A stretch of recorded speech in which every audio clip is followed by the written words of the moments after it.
He needed to beg her not to do it. "Oh, congratulations." She'd nodded. "Thanks. Have a good tour." She turned and left him there on her porch, and he'd driven back home on autopilot.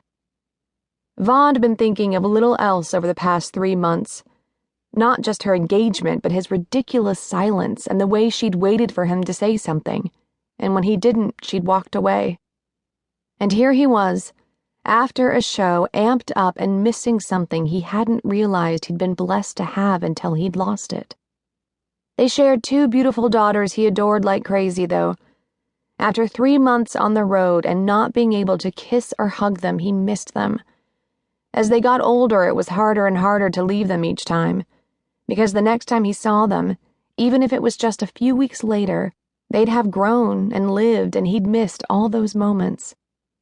Despite that, he was blessed that they loved him back. His little girls, smelling of that strawberry shampoo they loved, snuggling and kissing him goodnight. When they looked at him with so much trust and love, it broke him apart and put him together anew every damn time.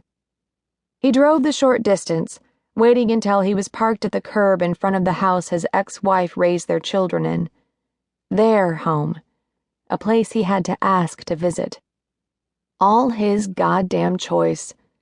His divorce had been the epitome of being sorry you got what you wished for.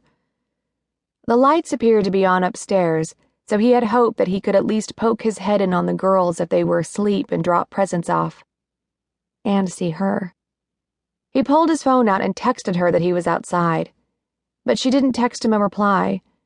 Instead, Kelly appeared on the porch and waved him inside. He moved to obey, and that's when he noted her urgency. Fear seized his heart as he rushed to her. "What is it?" "It's Maddie. She's got a really high fever and abdominal pain that when it happens is so bad she can't stand through it. I'm just about to take her to the emergency room. Can you come?" Vaughan looked at her. Truly looked at her for the first time in a while.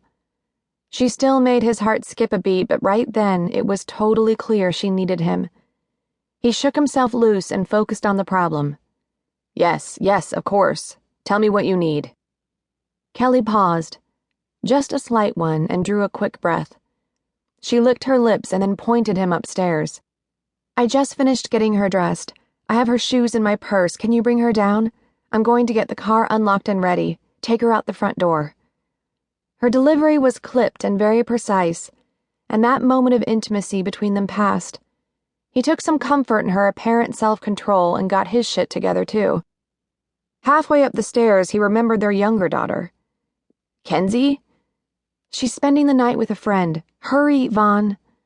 He did, jogging to the bedroom at the end of the hall. His baby smiled up at him briefly. "Daddy? You're here. I'm glad. I have a fever." Vaughan bent, picking her up, the heat of her burning against his skin. Panic licked at the edges of his consciousness. He dug deep and got it under control. His child needed him. "I heard. Come on, baby. Your mom is getting the car ready." She nodded sleepily, her pale green eyes glossy with fever. Kelly was at the door and she led him to the car where he loaded Maddie in, sliding next to her. "Settle in, Noodle. We're going to the doctor now. Lean on Daddy." Kelly met his gaze in the rearview mirror. He noted her fear. Thank God he'd been there, and she and Maddie hadn't had to go through this alone. No one spoke much as they hurried to the hospital not too very far from Kelly's place. Once during the ride, Maddie tightened up with a hiss as the pain shot through her abdomen, but it was fleeting. When she pulled up under the awning outside the ER, Kelly came around to his door. "I'm going to take her inside. I have all her medical info and they know me here. So I need you to park the car and join me inside afterward. Can you do that?" Her tone was exactly what he needed to hear. No nonsense, in charge and efficient. He got out, transferred Maddie to Kelly's arms, and she went inside. Vaughan didn't waste any more time looking longingly at her. He jumped back into her SUV and found a place to park as quickly as possible. His phone to his ear as he called his parents, he also managed to grab his hoodie and Maddie's stuffed pig before hurrying back toward the double doors leading to the emergency room.